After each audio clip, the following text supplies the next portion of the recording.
Welcome student, स्वागत है आप सबों का इस यूट्यूब चैनल जूनियर गाइड में। तो आज हम लोग इस वीडियो में देखेंगे क्लास 10th का मॉडल सेट 2 जो जैक द्वारा अपलोड किया जाता है, ठीक है। जिसमें से सामाजिक विज्ञान का देखेंगे, भूगोल यानी कि इकाई 2, ठीक है, जो 23 मार्क्स का आपका होता है। पिछले वीडियो में हम लोग देख लिए थे इतिहास का ऑब्जेक्टिव और सब्जेक्टिव यानी कि सारा क्वेश्चंस, ठीक है। तो उसी तरीके से आज हम लोग देखेंगे भूगोल का। अगर यदि आप पहला वीडियो नहीं देखे हैं तो इस चैनल के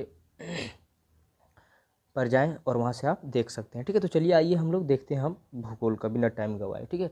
इसमें क्या क्या क्वेश्चंस है, किस प्रकार से उसको हम लोग हल कर सकते हैं। तो देखिए क्वेश्चन नंबर 14 से शुरू होता है भूगोल का, ठीक है। तो यहाँ से क्या कहता है कि ऑब्जेक्टिव क्वेश्चन है, ठीक है, ये 1 अंक का है।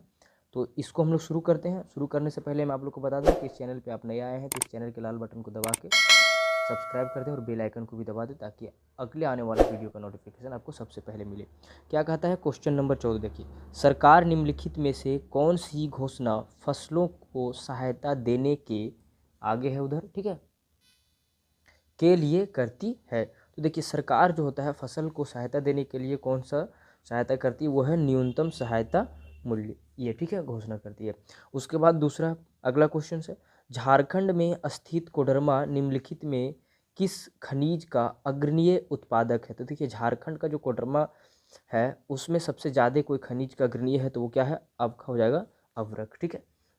उसके बाद अगला क्वेश्चन है, किस मिट्टी में लौह धातु की अधिकता होती है। तो लाल मिट्टी, काली मिट्टी, लेटराइट मिट्टी, कोई नहीं। देखिए लाल मिट्टी और लेटराइट मिट्टी ये दोनों में से होता है आपका लौह की मात्रा, लेकिन सबसे अधिक जो होता है वो किस में होता है, लेटराइट मिट्टी में, ठीक है। उसके बाद अगला क्वेश्चन है, इनमें से कौन सी खरीफ फसल है। तो देखिए खरीफ फसल कौन सा हो जाएगा, जो मानसून के समय में उगाया जाता है, ठीक है। तो खरीफ फसल क्या हो गया आपका, इनमें से जो चना तो नहीं होगा, गेहूं नहीं होगा, दलहन नहीं है, तो चावल बचा, चावल हो जाएगा आपका खरीफ फसल। तो ये था ऑब्जेक्टिव क्वेश्चन, सारा हम लोग देख लिए।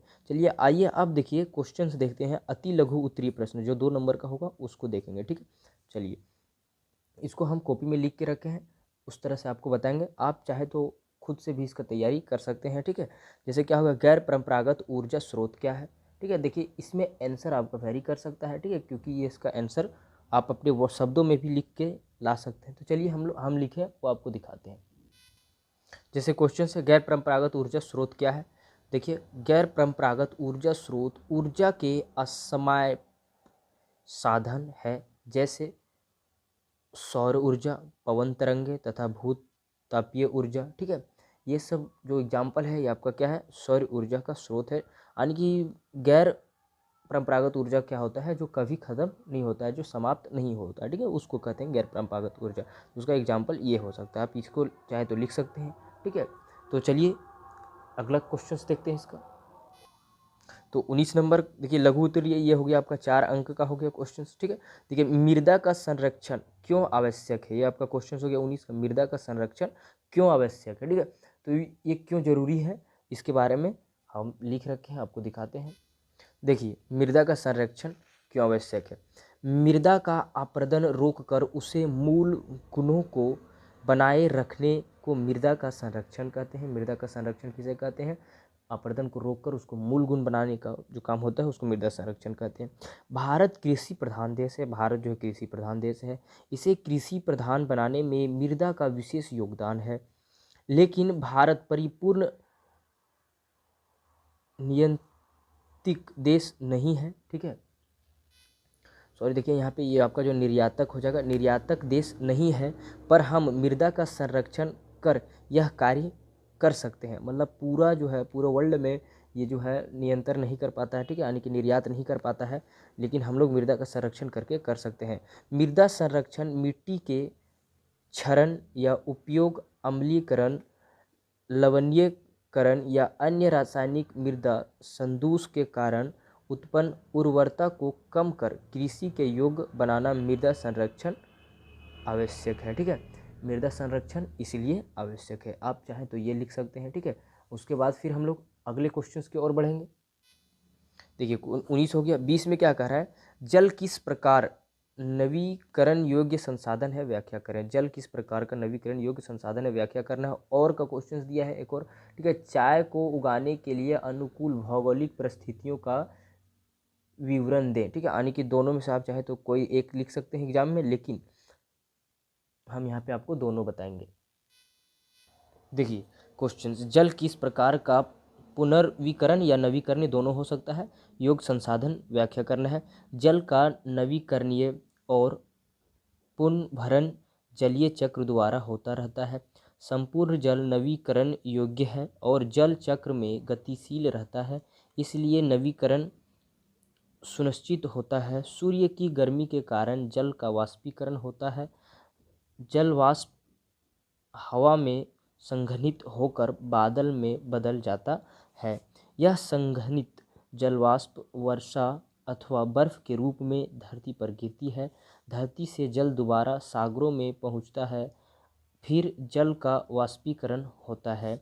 इस प्रकार जलीय चक्र सदैव गतिशील रहता है, ठीक है। तो इस प्रकार से आप इसको लिख सकते हैं, ठीक है। इसका और वाला जो क्वेश्चन है उसको भी देखते हैं, ठीक है। जैसे इसका और में क्वेश्चंस क्या है, चाय को उगाने के लिए अनुकूल भौगोलिक परिस्थितियों का विवरण दें। चाय, इसका विवरण देना। देखिए चाय की खेती के लिए अनुकूल भौगोलिक परिस्थितियाँ निम्न हो सकता है। क्या क्या हो सकता है, पहला, चाय एक सदाबहार बागवानी फसल है, इसके लिए। दूसरा, इसके लिए गर्म तथा आर्द्र जलवायु की आवश्यकता होती है।